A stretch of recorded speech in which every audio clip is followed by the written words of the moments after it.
आज का सच्चा वाकया उस इश्क की वारदात है जिसकी लोग कब लग जाए, किसे लग जाए, इसकी खबर किसी के पास नहीं। कभी ये लो एक चिंगारी की माने तह में पड़ी सुलगती रहती है तो रफीक मसीह दुनिया के सामने जाहिर होता है, और कभी ये एकदम भड़क कर भांबड़ बन जाया करती है तो दुनिया अनाउल हक का नारा सुन लिया करती है।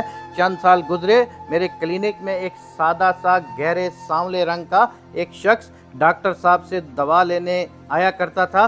खामोश तबाह सफ़ेद पोश, जिसके पुराने कपड़े बहुत अच्छे तौर पर धुले होते, कंधे पर 4 खाने वाला रुमाल होता, पैरों में आम सी चप्पल होती, सर के बालों में सफ़ेदी और स्याही का तनासुब यकसा था। करीबन 6 फुट कद के साथ टांग पर टांग रखे वेटिंग एरिया में सबसे नुमाया नजर आते।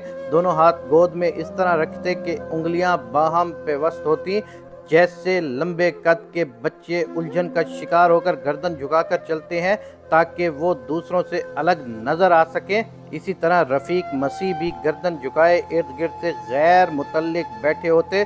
कभी कभार जब टीवी पर कोई डॉक्यूमेंट्री लगी होती या मालूमाती प्रोग्राम तो सर उठाते और बच्चों सी मासूमियत से टीवी देखा करते थे। उन्हें सांस की पुरानी बीमारी थी, इसलिए अक्सर व बेशतर निबुलाइजर या ऑक्सीजन के लिए क्लिनिक में पाए जाते। मेरा उनसे तारुफ तब हुआ जब उनकी हामला बेटी ने मेरे पास आना शुरू किया। कुछ ही अरसे में उनकी हामला बहू और बेटी के साथ दोस्तों वाला रिश्ता इस्तवार हो गया। नवासी और पोते की पैदाइश के दौरान खून की ज़रूरत पड़ने पर रफ़ीक साहब को ही तमाम इंतज़ामात देखने पड़े। इस दौरान इस सादा दिखने वाले शख्स की नरम तबीयत और डॉक्टर को मसीहा मानने के अंदाज ने बहुत मुतासिर किया।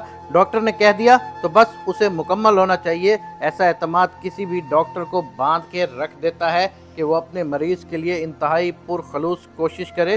रफ़ीक साहब के बेटे और दामाद बैरून मुल्क मुलाजमत करते थे और घर की ख़वातीन और बच्चों की देखभाल रफ़ीक साहब किया करते थे। वो बल्दिया के रिटायर मुलाजिम थे, बच्चों की अच्छी मुलाजमतें थीं, इसलिए अब बेटे उन्हें नौकरी नहीं करने देते थे। लेकिन सड़क पर उड़ती धूल, मिट्टी हो या धुआं, दमा उन्हें तंग किए रखता था। सो अक्सर औकात एमरजेंसी में नेबुलाइजर का मास्क लगाए बैठे पाए जाते थे। जब कभी मुझे देखते दोनों हाथ सर तक ऊंचे करते और सलाम करते, साथ ही मुलायम सा जुमला आता, बेटा जी खैर ना लाओ। मैं सलाम का जवाब देती, उन्हें सेहत की दुआ देती और आगे बढ़ जाती।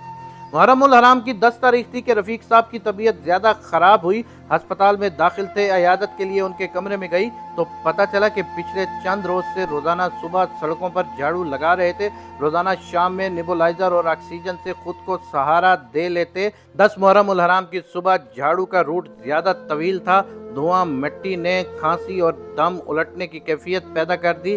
तबीयत बिगड़ी तो राह चलते किसी राहगीर की मदद से अस्पताल पहुंच पाए। खैर अल्लाह ने बंदे पे अपना करम किया और वो तंदुरुस्त होकर घर जाने लगे तो मुझसे मिलने आए। मेरे जहन में उलझन थी कि बेटे फॉरेन करेंसी में कमा रहे थे और बाप को काम नहीं करने देते थे। खाकरोब का पेशा छोड़े मुद्दत हुई, धूल मिट्टी से एलर्जी भी है, तो अब क्या सूरत हाल बनी कि दोबारा झाड़ू थाम लिया। इस सवाल के जवाब में पता चला कि बेटे अब भी वैसे ही खिदमतगार हैं और रुपए पैसे की भी कोई तंगी नहीं, नौकरी भी नहीं करते, लेकिन तमाम उम्र का एक वजीफ़ा अदा करने से बाज नहीं आते। सर्दी, गर्मी या तातीलात, हर मौसम में 10 मुहर्रम उल हराम के जुलूस के गुजरने का रास्ता साफ करते रहते हैं।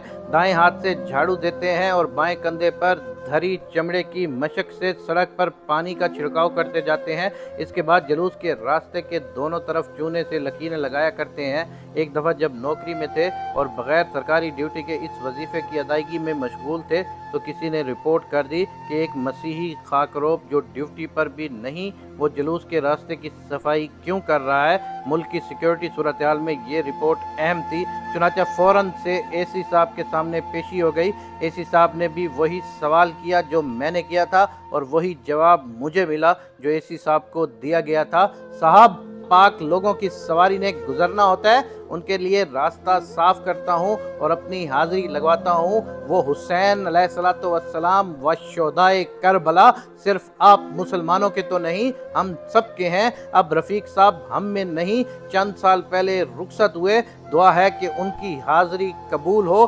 آمین یا رب العالمین۔ ڈاکٹر رابعہ درانی کی یہ تحریر میں پاکستانی مسیح بھائیوں سے اظہار تعزیت کے لیے پڑھ رہا ہوں۔